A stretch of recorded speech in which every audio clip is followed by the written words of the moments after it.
In April of 1943, a plane known as the Lady Be Good took to the skies over Libya for a military mission in Naples, Italy. Later that evening, communication abruptly stopped, and the whereabouts of the plane and its crew wouldn't be known for almost 2 decades. When it was finally learned what happened, it was far more horrifying than anyone could have imagined.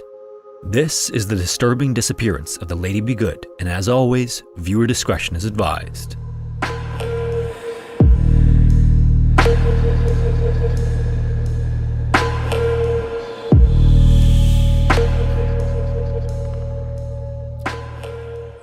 On April 4th, 1943, the world was in the midst of World War II, and it was still more than 2 years away from coming to an end. On a small airstrip known as Saluj near Benghazi, Libya, pilot William Hatton sat in a brand new airplane that was about to take off for its first ever flight with a crew of 9 aboard. Williams' B-24D Liberator aircraft was one of 28 belonging to the US being sent on a bombing mission over Naples, Italy that day.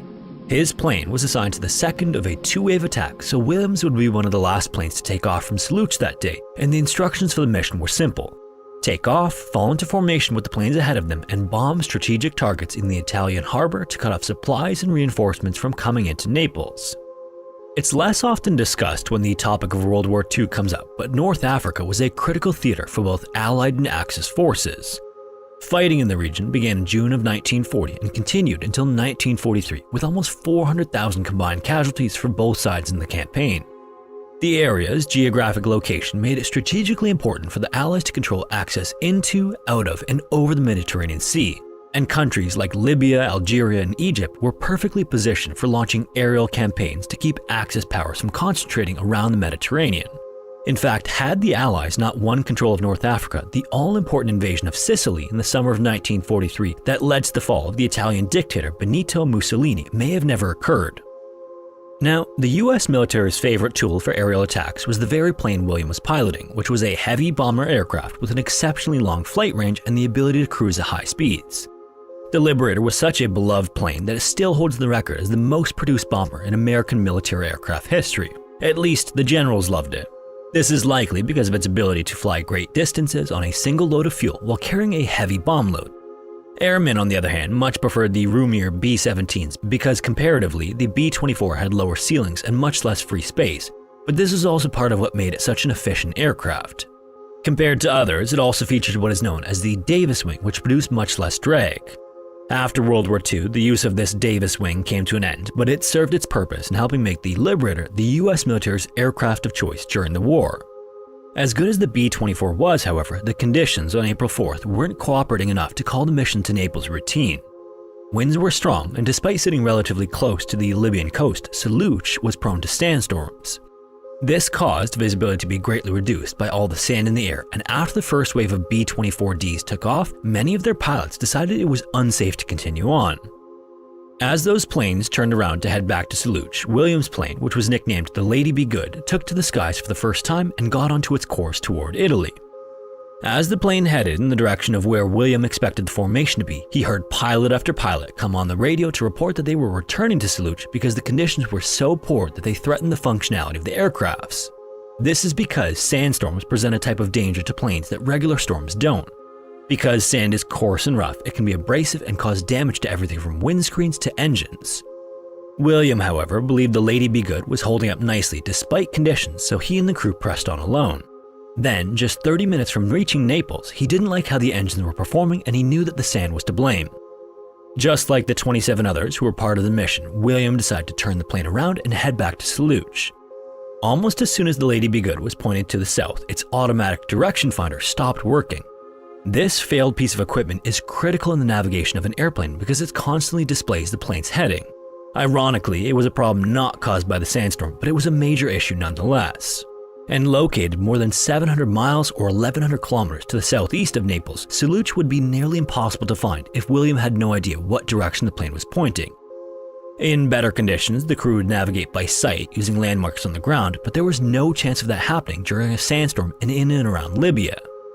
Since Saluj was located in the northern portion of the country, the Libyan shoreline with the Mediterranean Sea would have been about the best landmark the men could have hoped for, since cities are sparse in the area. In fact, even today, the region has few established towns and cities because it's an area dominated by the vast, barren Sahara Desert. It's unclear exactly why officials and radio operators made the decisions they did that night, but either way, it would result in the plane not getting navigational help. And soon enough, not only was a sandstorm still causing visibility problems in the region, but night had long since fallen, making flying by sight all the more difficult. In the end, the Lady Be Good never did find Saluch that night, and when crew stopped replying to radio operators, US military officials in North Africa feared the worst. Early the next day, a search and rescue mission was launched, but no one even knew where to look as the plane's last known location was over the Mediterranean Sea. This is when the automatic direction finder stopped working. Then, finally, when it was clear the plane and its crew were unlikely to be found, the US military reported that it was operating under the assumption that the Lady Be Good went down in the Mediterranean Sea and that all 9 of the men aboard were presumed dead. And with that, the military considered the matter closed. By 1958, the world's growing dependence on fossil fuels had created a race among oil companies to locate new and more fruitful drilling sites, and North Africa just happened to have an abundance of them. During a scouting flight over Libya, several British geologists working for an oil company looked out their windows for any signs of oil when one of them spotted some sort of debris field below. This was then pointed out to the others, and the pilots circled the area at a low altitude so they could get a better look at what it was. And it didn't take long for them to figure out that it was the remains of an airplane that had clearly crashed there. Since it appeared to be a military plane, the pilot contacted WWII Air Force Base in Libya about the discovery, but initially there was little interest in it from officials there. They had no record of a missing plane, so the discovery was more or less none of their concern. Over the following months, more and more surveys of the area were conducted by geologists, one of which happened to be a good friend of the commander at the same airbase. After inspecting the crash site from the ground one of these times, the geologist wrote a letter to the commander with detailed information about what he observed from the crash site, including maintenance records and crew names found on clothing still inside the plane. Then, in cross-checking the names, WWII officials finally realized the importance of the find. A military investigation team was then sent to the coordinates of the crash site in May of 1959, 6 months after the wrecked plane was first reported, and it was indeed the Lady Be Good. Many years earlier, when William called into Saluch for help that night in 1943, radio operators made a crucial mistake. Rather than providing verbal instructions right from the get-go, instead, during the sandstorm in the middle of the night, Saluch officials decided to fire off a series of flares in hopes that the Lady Be Good would spot them. Obviously, while well-intentioned, the plane wasn't able to see the flares. William then unknowingly flew right past the airstrip and continued south. For 2 hours after the plane overshot the airstrip, communications between the crew and the ground were kept up after officials realized that maybe flares weren't the best idea. Verbal guidance then began in hopes of getting the plane on the ground somehow, but it was too late by that point. The plane had been flying in an unknown direction for too long, and no one on the ground or in the air knew where it was. Then, suddenly, the plane's radio went silent and all attempts to re-establish contact failed. The best anyone could figure was that the plane and its crew were lost in the Mediterranean Sea. In reality, the Lady Be Good overshot Saluch by 440 miles to the south, and the military was correct in that the plane did go down in the sea, but it wasn't in the Mediterranean. Instead, the plane skidded to a stop in the heart of the Kalanshio Sand Sea. This area is an astounding 24,000 square miles of arid, inhospitable land. There's no water, no vegetation, no shade, and very little wildlife that could be considered food. When the investigation team arrived many years later and began a thorough search of the crash site, there was a curious absence of human remains or activity in the area. Curiously as well, the plane itself was in surprisingly good condition. A further examination then revealed that when it crashed in the desert, it did so without a drop of fuel in its tanks. 3 of the 4 propellers were also rippled, indicating that they weren't operational at the time of impact, and there was no sign of an explosion or fire, so it would have been completely survivable. The crewmen, however, weren't in the plane when it went down, as evidenced by the lack of parachutes in the Lady Be Good. It was then realized that they must have bailed from the aircraft before it crashed, and they could have been anywhere when that happened. The investigation team then expanded its search area outside the crash site, and around 19 miles or 31 kilometers to the north, the first sign of the crew was found. Sitting in the middle of the desert were half-buried parachutes and a pair of rubber flight boots with their toes forming an arrow pointing northward. But despite now having some indication of where the crew of the Lady Be Good might have gone, nothing further was found in the initial search.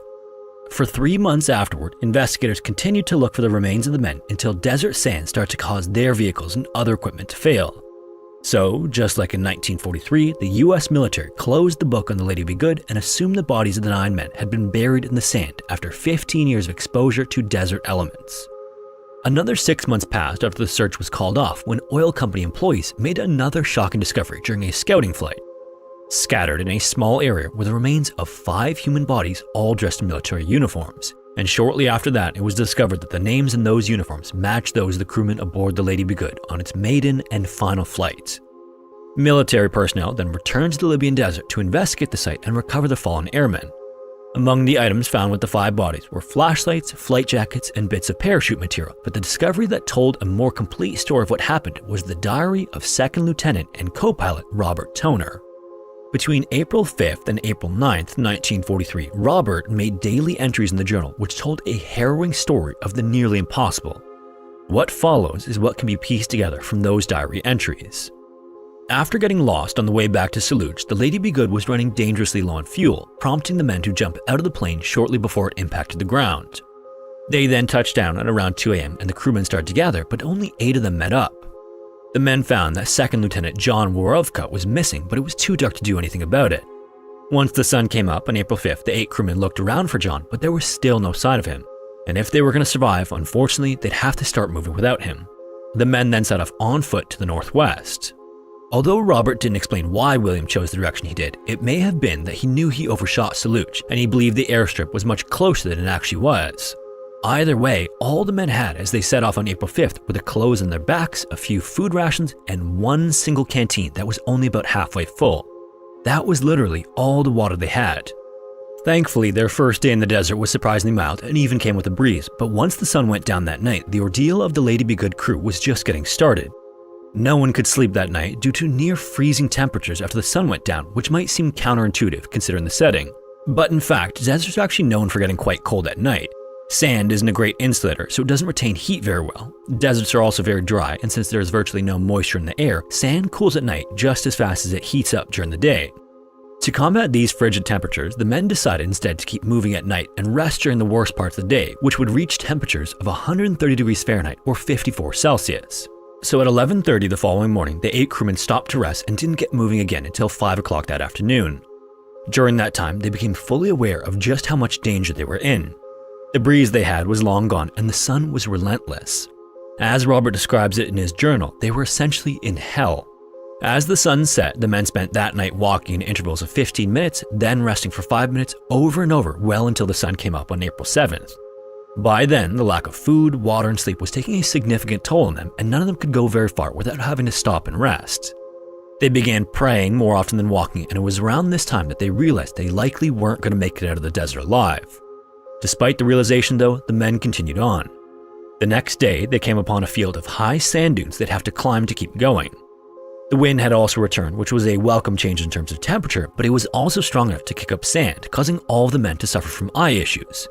This was so bad, in fact, that one of them even temporarily lost their ability to see completely. Then, another couple of days later, on April 9th, the ordeal would mercifully come to an end for some of them. 5 of them, including William and Robert, were so weak from everything they had endured to that point that they couldn't go any further. It was decided that the other 3 were still fit enough to walk, so Harold Ripslinger, Guy Shelley, and Vernon Moore continued on, promising the others that they'd return with help to get them all out of there. One of the last things Robert wrote in his journal as he lay in the sand was that they were all so tired they just wanted things to be over. Tragically, they'd all get their wish sometime after the final journal entry. After the discovery of the bodies in 1960, there would be one final organized search for the rest of the Lady Be Good crew. Under the name Operation Climax, 6 desert vehicles, 2 helicopters, and 19 troops and airmen were involved, and now that at least some of the crewmen were located, officials could concentrate on a much smaller area. By May 12th, this strategy paid off as Guy's body was found 21 miles northward of the site of the 5 bodies. And 5 days later, searchers found Harold's body another 5 miles northwest of Guy in an area of sand dunes 600 feet or 183 meters tall. When Operation Climax officially came to an end, just 2 men, John and Vernon, were still missing. As had already happened twice before, oil company employees would come across another body in August of 1960. If you recall, John was the one crew member who never met up with the rest of the men after they all bailed from the Lady Be Good. He was found 12 miles north of the crash site, and it was apparent that John's parachute never deployed correctly, and while the chute did slow his speed somewhat, it wasn't enough for him to survive the landing. So his remains were found still inside his flight suit with the deployed and tangled parachute still attached to his back. As for Vernon, his body was never located despite covering a search area of 6,300 square miles, or more than 16,000 square kilometers. Now, although the discovery of the men more or less solved the mystery, it also revealed even more tragic circumstances. Had the 8 men made one decision differently, they very likely would have survived the desert crash. When the crewmen gathered after jumping out of the plane, they were about 19 miles north of the mostly intact Lady Be Good. The plane was in exceptionally good condition relative to most crashes, and what investigators found inside was heartbreaking. Inside of it were days worth of ready-to-eat meals, canteens filled with water, and even a thermos full of coffee that was still drinkable more than 15 years after the plane crashed. Even the machine gun still worked, and that's not all. The plane that brought the members of Operation Climax to the Libyan desert also suffered radio failure shortly after they arrived. Since the radio inside the Lady Be Good was still intact, Operation members removed it and replaced the broken radio inside their plane, and it worked perfectly. After all those years in the desert, there were still enough resources for the 8 surviving crewmen to be rescued, and all it would have taken for them to survive would have been to walk south instead of northwest. Obviously, however, that takes nothing away from the heroic effort and seemingly superhuman will to live the men exhibited. From their gathering spot in the desert after they jumped from the plane to where the 5 bodies were found, it was determined that the men walked an incredible 85 miles or about 137 kilometers, and that was with just half a canteen of water between them. Even more incredibly, Guy then walked another 21 miles for a total of 106, and Rip made it another 5 more before succumbing to the elements. Sadly, despite the great distances they each covered, they were still a long way from civilization.